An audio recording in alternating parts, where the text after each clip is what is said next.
महाभारत में अगर द्रौपदी का नाम न लिया जाए तो उनके बिना महाभारत अधूरी है, क्योंकि अगर द्रौपदी न होती तो महाभारत की कहानी ही कुछ अलग हो जाती। उनके जीवन में हर घटना पर प्रश्न उठे हैं। उनके चरित्र को लेकर भी लांछन लगाया गया। सबसे बड़ा लांछन तब लगा जब उन्होंने 5 पुरुषों से विवाह किया था। वही लोगों के मन में सवाल भी उठते होंगे कि उन्होंने 5 पुरुषों से विवाह क्यों किया, तो बता दें कि इसके पीछे भी पिछले जन्म की कहानी है। द्रौपदी पांचाल देश के राजा द्रुपद की कन्या थी, इसलिए उन्हें पांचाली भी कहा जाता था। राजा द्रुपद ने द्रौपदी को कुरु वंश के नाश के लिए यज्ञ से उत्पन्न करवाया था, इसलिए उसे याज्ञनिक भी कहा जाता है। आओ जानते हैं द्रौपदी के जीवन से जुड़ा एक बहुत बड़ा रहस्य। महाभारत के आदिपर्व में द्रौपदी के जन्म की कथा में व्यास जी द्रौपदी के पिछले जन्म की कहानी सुनाते हैं। वे कहते हैं कि यह अपने पूर्व जन्म में ऋषि कन्या थी। अपने कर्मों के फलस्वरूप इसे कोई अपनी पत्नी के रूप में स्वीकार नहीं कर रहा था। तब इन्होंने शिवजी की घोर तपस्या की। तपस्या से प्रसन्न होकर शिवजी ने कहा, तुम मुमांगा वर मांग लो।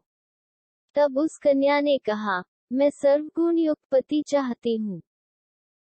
तब भगवान शंकर ने कहा, तुझे 5 भरतवंशी पति प्राप्त होंगे। कन्या बोली, मैं तो आपकी कृपा से एक ही पति चाहती हूँ। तब शंकर जी ने कहा, तूने पति प्राप्ति हेतु मुझसे 5 बार प्रार्थना की है। मेरी बात अन्यथा नहीं हो सकती। दूसरे जन्म में तुझे 5 ही पति प्राप्त होंगे।